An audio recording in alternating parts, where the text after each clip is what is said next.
It takes a special kind of person to be a hostage negotiator. You're dealing with a life or death situation, and the pressure is enormous. Emotions are intense. Can you imagine the mental toll that you have to handle? Well, negotiators tell me that's why it's so important to be well trained and to understand strategic communication to provide that voice of reason. A tense standoff ends with the safe rescue of an 18-month-old hostage. With bullets flying, SWAT stormed the apartment where a deranged gunman had been holding that boy captive for 56 hours.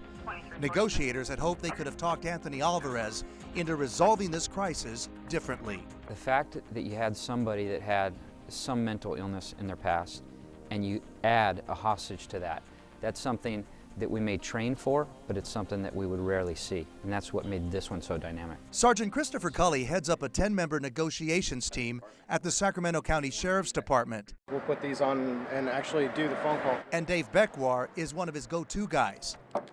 He spoke to Alvarez on a throw phone, a portable landline, trying to provide him with that voice of reason. Through listening and some empathy, ideally we can establish a rapport, and hopefully that will translate to exerting some type of influence over their behavior. Hopefully they see us as people and we see them as people, and then we can work towards the problem solving. Beckwar says at one point he thought he had made that connection. Our job is to get Anthony out as well. Only to be told by Alvarez he didn't trust him. We want to see a resolution where no more shots are fired. What the 26-year-old wanted most was a cell phone to call his family. You might think that would be a helpful thing in a situation like this, but negotiators say that would be risky. They're in crisis. They're not thinking clearly, and they oftentimes don't see them living through the day. We don't want to provide him with that opportunity to say, hey, goodbye, I love you, and then ultimately take his own life. Controlling the situation is critical, and negotiators do that by working in groups of 3. Cully says it's emotionally and physically draining.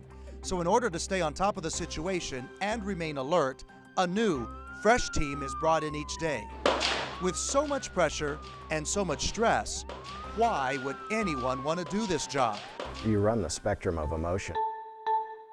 Beckwar, now in his 5th year as a negotiator, says it all started when he was a police officer and came face to face with a suicidal man who ultimately pulled the trigger. But I walked away from that situation wanting to be able to get people to see that tomorrow's a better day. Chris Cully says after every negotiation case, they always go back and review their tactics and look at ways of improving their strategy. He says they're always learning because every person and every situation is unique. The goal, though, always constant, and that is to save lives.